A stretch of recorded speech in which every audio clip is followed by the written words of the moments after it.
The old man they laughed at owned the building.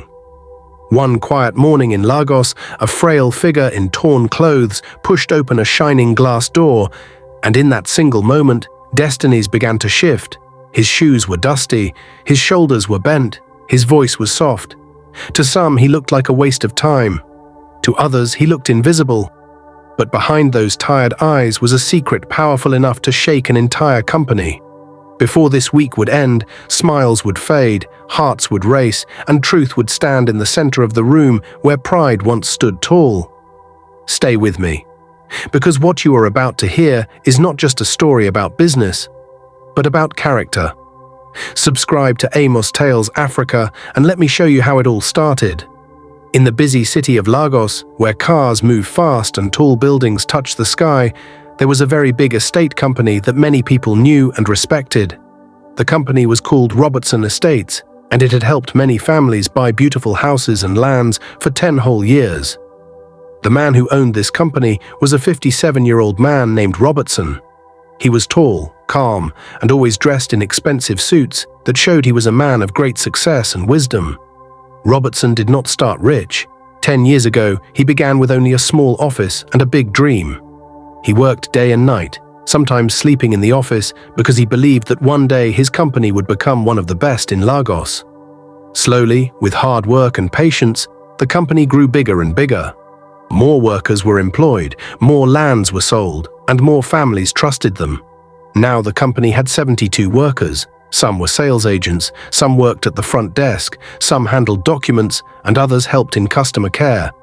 Everyone knew the company was preparing for a big celebration because it was almost 10 years since it was founded.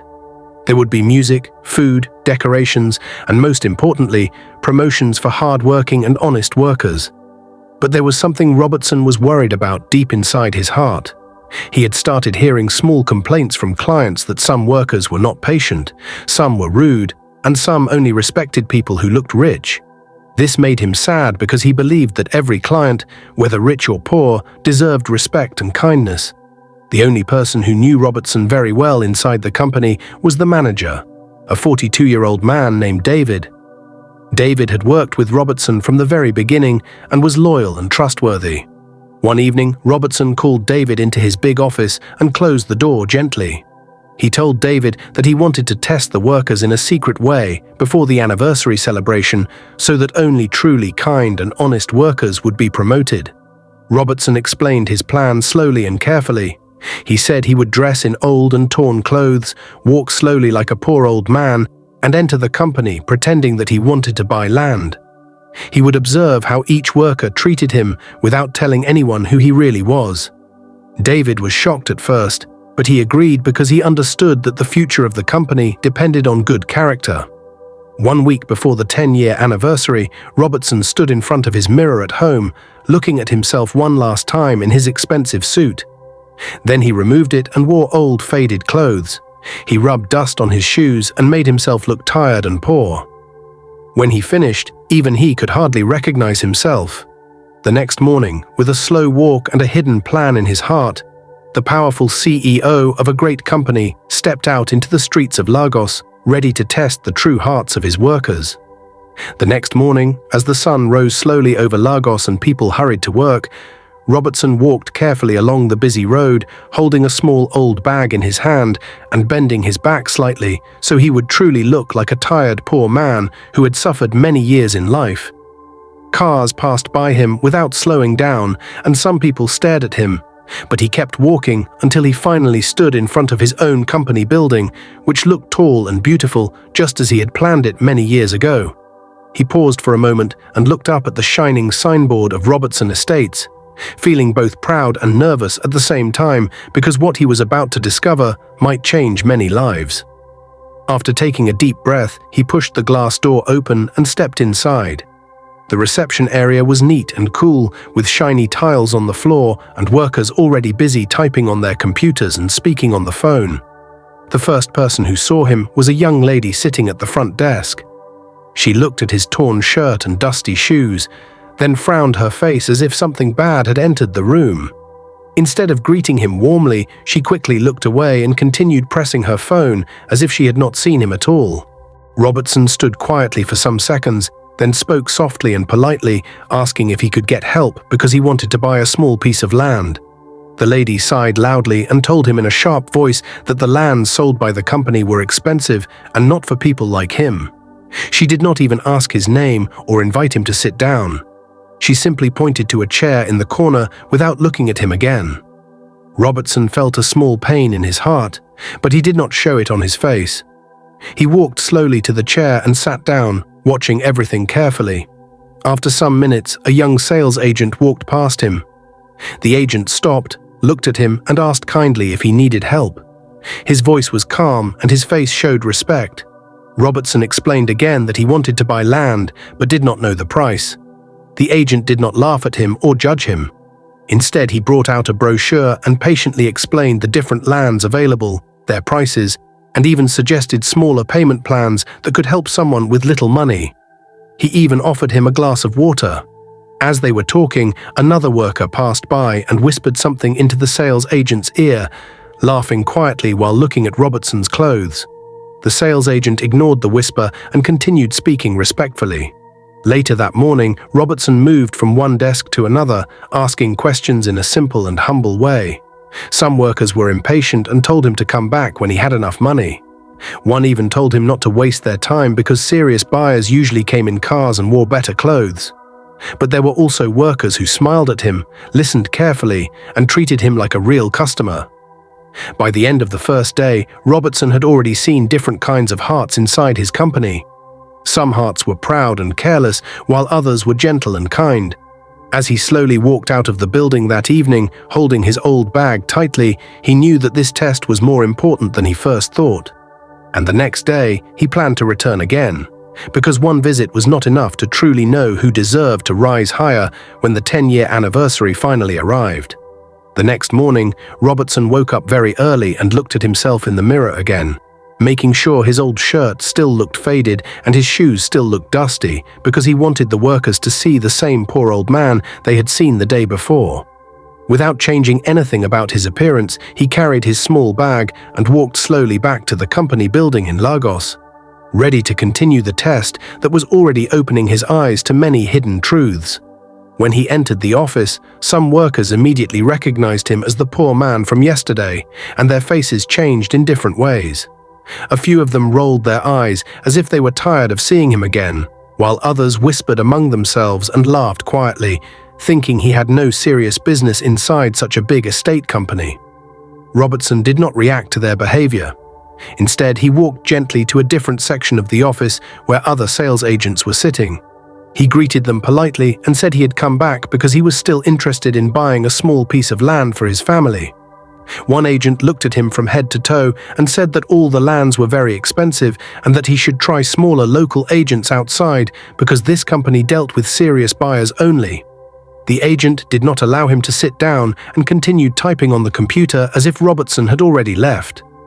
But right beside that agent sat a middle-aged woman who had been quiet while listening. She turned to Robertson with a warm smile and asked him what kind of land he wanted and where he preferred it to be located. She spoke slowly and clearly, explaining everything in simple words so he could understand. She did not rush him, and she did not make him feel small. She even said that every big dream starts small, and that anyone who wishes to own land deserves guidance. As the hours passed, Robertson moved around the office carefully, asking questions about payment plans, land documents, and installment options. Some workers answered him with patience, even when they thought he might not afford the land. Others became irritated and told him they were too busy to attend to someone who was only asking questions without showing money. At one point, a young worker mocked him openly, saying that people who truly want to buy land do not dress like beggars. The room became quiet for a moment, but no one corrected the young worker. Robertson simply nodded slowly and thanked him, even though the words felt heavy in his heart.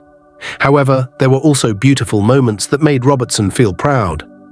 One young lady walked across the office just to bring him a chair when she saw him standing for too long. Another worker explained that respect is not measured by clothes, but by character. These small acts of kindness shone brightly in the middle of the unkind behavior. By the time Robertson left that evening, He had visited almost every department. He now clearly saw the difference between workers who only respected wealth and workers who respected humanity. The test was slowly separating pride from kindness, and Robertson knew that by the end of the week, the truth would be clear. As he walked home under the fading sunlight of Lagos, he held his small bag tightly and thought deeply about what he had seen, knowing that the final days of the test would reveal even more about the true hearts working inside his company. As the week moved closer to the company's 10-year celebration, Robertson woke up on the final day of his test, feeling both heavy and clear inside his heart, because he already knew that what he had seen could not be ignored and that the future of his company would depend on the decisions he was about to make. He wore the same old clothes again and slowly made his way back to the office in Lagos, knowing this would be the last time he would walk through those doors as a poor old man. When he entered the building, many workers recognized him immediately, and this time their reactions were even stronger than before. Some of them whispered, asking why he kept coming back when he clearly did not look like someone who could afford land. Others simply ignored him completely, pretending they were too busy to notice him standing there. But something different also happened that morning. A few workers who had treated him kindly before welcomed him again with the same warm smiles, showing that their kindness was not fake or temporary. One of them even said that they were happy he came back because it meant he trusted the company enough to return.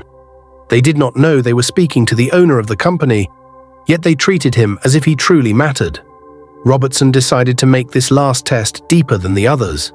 He told some workers that he had managed to gather a small amount of money and wanted to know if he could pay little by little over time.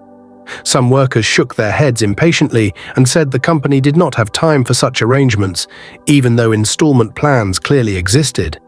They did not bother to explain anything properly, and their voices carried pride instead of care. However, other workers carefully explained how installment payments worked and even showed him printed documents so he could understand the process clearly.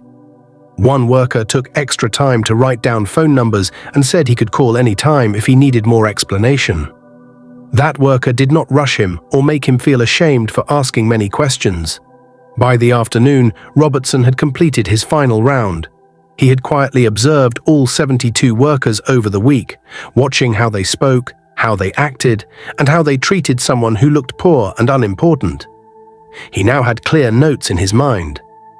Out of the 72 workers, only 40 had shown true respect, patience, and honesty from the heart. The others had allowed pride, appearance, and quick judgment to guide their behavior. Before leaving the office for the last time as the poor old man, Robertson stood quietly near the entrance and looked around the company he had built with his own sweat and sacrifice. He felt proud of the 40 kind workers, but he also felt disappointed that many others had forgotten the true meaning of service. That evening, after he returned home, he called the manager, David, and asked him to come over. When David arrived, Robertson removed the old clothes and changed back into his usual clean and powerful suit. He told David everything he had seen during the week and gave him the list of the 40 workers who had passed the test. David listened carefully, understanding that something very surprising was about to happen at the anniversary celebration. And as the final preparations for the 10-year anniversary continued across Lagos, none of the workers knew that the poor old man they had seen all week was about to stand before them in a way they would never forget. The day of the 10-year anniversary finally arrived, and the entire company building in Lagos was decorated with bright balloons, shining ribbons, and a large banner that proudly read, 10 years of excellence and growth. Workers came dressed in their best clothes, smiling and laughing as music played softly in the background. Tables were arranged neatly with food and drinks, and everyone was excited because they knew that promotions and rewards would be announced that day. The 72 workers gathered inside the beautifully decorated hall, talking among themselves about who they believed deserved promotion. Some were confident because they had made many sales during the year, while others felt nervous but hopeful. None of them knew that something far bigger than sales numbers was about to decide their future. After some time, the manager, David, stepped onto the stage and greeted everyone warmly.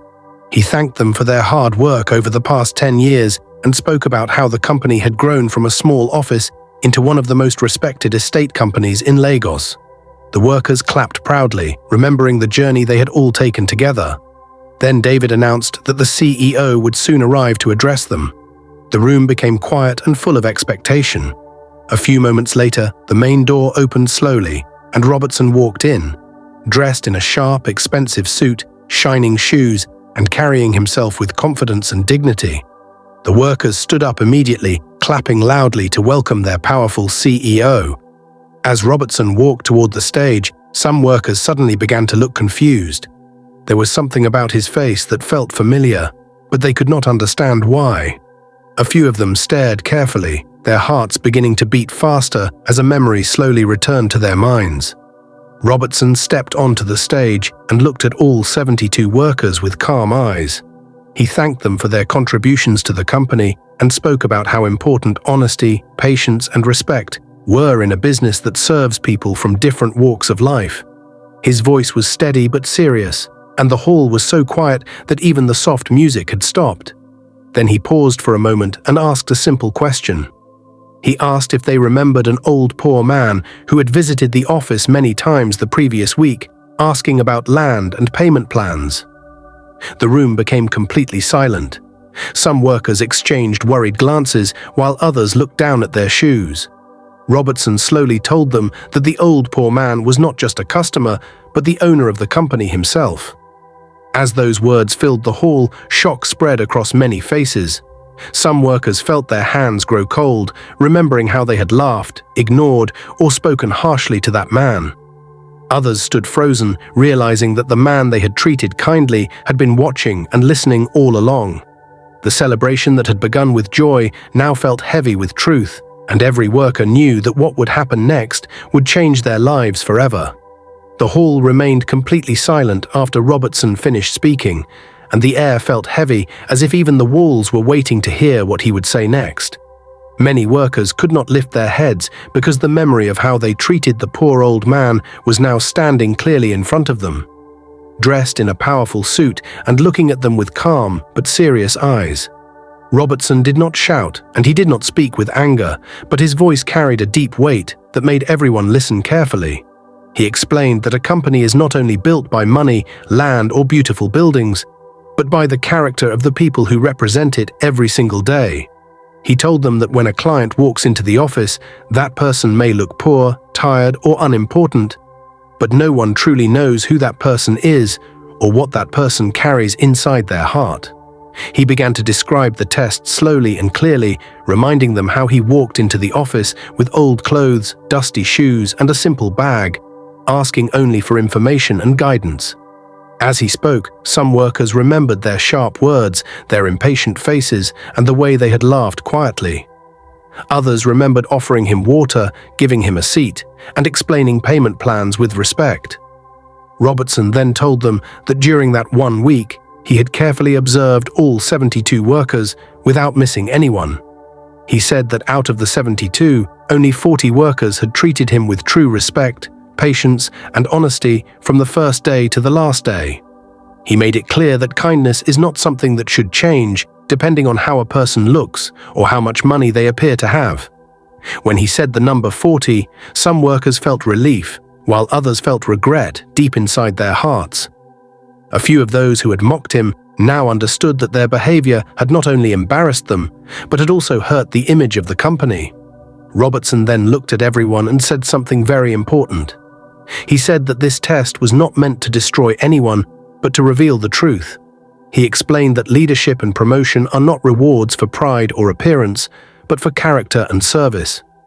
He told them that the future of the company in Lagos depended on people who could treat every client, whether rich or poor, with the same level of respect. The workers stood quietly, listening to every word. Some eyes were filled with tears of regret, while others shone with quiet gratitude. Everyone now understood that what was about to happen next would not be based on guesswork or favoritism, but on the truth that had been seen clearly during that unforgettable week. And as Robertson adjusted his suit and prepared to announce his final decision, the entire hall held its breath, waiting for the moment that would change everything. The hall was so quiet that even the sound of breathing could almost be heard as Robertson stood tall on the stage, looking at every face before him with calm wisdom that came from years of hard work and life experience. He allowed the silence to sit for a moment so that everyone could truly feel the weight of what had just been revealed. And then he began to speak again in a steady and gentle voice. He said that a company can survive with skills, but it can only grow with character, because skills may bring customers once, but good character brings them back again and again with trust. He explained that the 40 workers who showed kindness during the test had proven that they understood the heart of the company, which was built on respect for every human being. Then he called the names of the 40 workers one by one, asking them to come forward to the stage. As they walked slowly with unsure steps, many of them were still surprised because they never imagined that simply treating a poor man with respect would bring such a big moment in their lives. Robertson announced that these 40 workers would receive promotions, salary increases, and leadership opportunities within the company because they had shown that they could be trusted not just with business, but with people. The hall slowly filled with applause, and some of the promoted workers had tears in their eyes because they felt seen and valued for who they truly were. Robertson then turned his attention to the remaining 32 workers. He did not speak harshly to them, but he made it clear that they had allowed appearance and pride to guide their actions. He told them that this was not the end for them, but a second chance to grow and change. He announced that those workers would attend special training sessions on customer service, humility, and leadership, and that after 6 months, they would be given another opportunity to prove themselves. He reminded them that a mistake can become a lesson if the heart is willing to learn. Finally, Robertson ended the celebration with words that everyone would remember for many years. He said that when a person walks through the doors of Robertson Estates in Lagos, that person is not just a customer, but a human being with dreams, struggles, and hopes.